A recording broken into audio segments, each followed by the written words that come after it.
नमस्कार। होली के रंग भाई कौन नहीं जानता, पर क्या आप जानते हैं कि इन रंगों के पीछे एक खूबसूरत कविता भी छिपी है? जी हाँ, तो आज हम भवानी प्रसाद मिश्र जी के शब्दों के सहारे होली के त्योहार की असली आत्मा को समझने की कोशिश करेंगे। अब देखिए ये तस्वीर, होली का पूरा जोश, पूरा उल्लास इसमें साफ नजर आ रहा है। लेकिन भवानी प्रसाद मिश्र जी की कविता हमें बताती है कि ये जश्न सिर्फ हमारा, मतलब इंसानों का नहीं है। नहीं, ये तो पूरी कायनात का, पूरी प्रकृति का जश्न है। तो चलिए साथ मिलकर उन शब्दों की गहराई में उतरते हैं। तो कविता शुरू कहाँ से होती है? ठीक वहीं से जहाँ से होली का असली मजा शुरू होता है, मतलब प्रकृति के आंगन से। आइए देखते हैं कि हमारी धरती इस त्योहार का स्वागत भला कैसे करती है। कवि की पहली पंक्तियां हैं, खेतों में लाई है सोना, चमक उठा उनका हर कोना। जरा सोचिए, ये सिर्फ फसल नहीं है, ये तो धरती का असली सोना है। वो सुनहरी सरसों, वो लहलहाते गेहूं की बालियां, ऐसा लगता है मानो खुद प्रकृति ने ही रंगों का पहला गुलाल हवा में उड़ा दिया हो।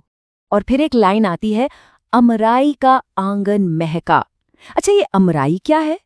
अमराई यानी आम का बाग। पर ये सिर्फ एक शब्द नहीं है, है ना? ये तो वसंत की वो मीठी मीठी खुशबू का एहसास है जो हवा में घुल जाती है और बताती है कि भाई एक नया खुशनुमा मौसम आ गया है। चलिए अब रंगों से आगे बढ़कर जरा प्रकृति के संगीत को सुनते हैं। कविता कहती है, कोयल कूकी गूंजे भौरे। ये है वसंत का अपना म्यूजिक। और जब लाइन आती है, फूल गए टेसू जंगल में, तो सोचिए जरा, ऐसा लगता है जैसे पूरे जंगल ने खुद को एक शुभ नारंगी रंग में रंग लिया हो, मानो सारी दुनिया ही मंगलमय हो गई हो। और हाँ, कोयल, अरे भारत में वसंत का आना और कोयल की कूक न सुनाई दे, ऐसा तो हो ही नहीं सकता। सच कहूं तो इसकी आवाज सुनना ही अपने आप में एक त्योहार जैसा है। ये एक सिग्नल है कि बस सर्दियां गईं और अब जश्न का, उल्लास का समय आ गया है। तो देखिए, प्रकृति तो अपना पूरा जश्न मना रही है, तो भला हम इंसान कैसे पीछे रह सकते हैं? अब कविता हमें प्रकृति के खुले मैदानों से निकालकर हमारी गलियों और आंगनों में ले आती है, जहां लोगों के जश्न का संगीत गूंज रहा है। जरा सुनिए, कभी क्या कह रहे हैं? इस आंगन में मंजीरे खनके, उस आंगन में नूपुर रनके, ढोलक ठनकी राह राह में।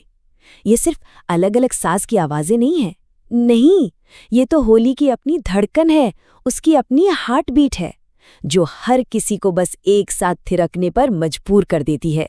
और हाँ, इस संगीत के साथ क्या गाया जाता है? फागे। देखिए, ये सिर्फ गाने नहीं है, ये तो होली की आत्मा है। इनमें वो ऊर्जा है, वो मजाक है, वो छेड़छाड़ है। यही वो गीत हैं जो होली को उसका असली चंचल वाला रंग देते हैं। अच्छा, तो हमने प्रकृति के रंग देख लिए, लोगों का संगीत सुन लिया।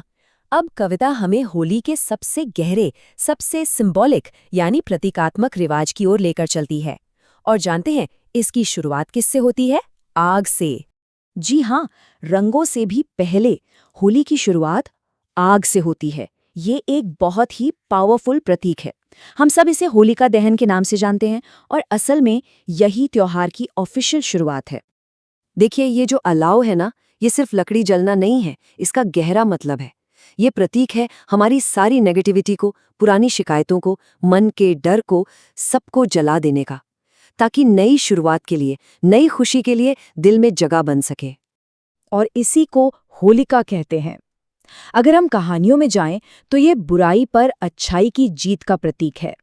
ये एक तरह से शुद्धिकरण का, प्यूरिफिकेशन का एक पावरफुल मोमेंट है जो अगले दिन के रंगों के लिए रास्ता बिल्कुल साफ कर देता है। तो होलिका दहन के बाद जब होली का दिन आता है तो माहौल कैसा होता है, उसे कवि की सिर्फ एक लाइन में समझा जा सकता है। जहां देखिए वहीं प्यार है, रंग और रस की बहार है।